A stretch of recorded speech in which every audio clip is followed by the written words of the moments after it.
Latest on Tropical Storm Sanba, which is located at 7.2 degrees north, 133.1 east. At 10 PM Philippine time, it had winds of 40 miles an hour and a pressure of 996 millibars, and is continuing to progress towards the Philippines at a significant pace at around 20 miles per hour or so. The storm is likely to deliver significant amounts of rain to the southern parts of the Philippines and could still strengthen somewhat before reaching the islands. Here's what we expect over the next few days according to the GFS model shown here. It looks like the strongest of the winds will actually affect Leyte rather than Mindanao as we enter the week, and then the storm will continue to push through the Visayas region and then onto northern Palawan, and then eventually move ever so closer to Vietnam, but maybe not making it there as a tropical storm due to those cold sea surface temperatures, which we'll see later. Looking at the storm right now, a small wind field, low wind speed, so it's a stage 1 on the CDPS, meaning that it's currently weak, but that doesn't factor in completely the amount of rainfall that could fall from this storm, which will probably be the main threat to the Philippines. A tropical storm warning is still in effect for Coro and Cayangel in Palau.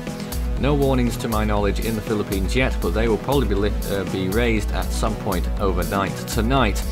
Here's what we expect in terms of wind probabilities over the next few days as the storm pushes through. You can see those high percentages in the southern part of the country, somewhat lower further north. But tropical storm force gusts could be possible across the whole of the Philippines throughout the week.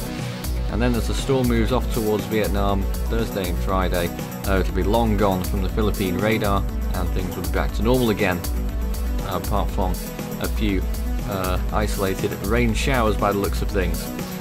Looking at sea surface temperatures, very warm indeed up until landfall, around 29 degrees Celsius.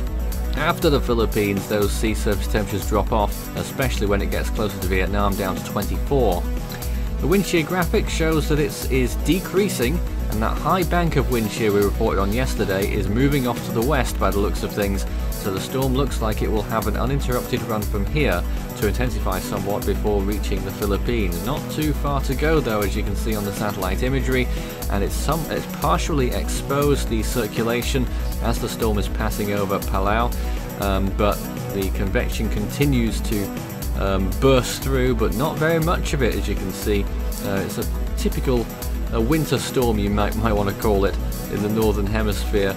Not a large field of convection, not a large wind field, but you can still see the rainfall associated with the storm, the cloud cover extending quite a distance away from the storm itself, and it's starting to reach the Philippines now. More updates to come throughout today and tomorrow.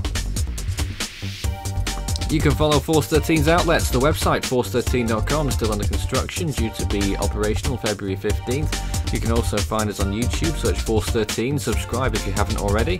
You can also like us on Facebook, and you can follow us on Twitter, search Force 13 on both of those.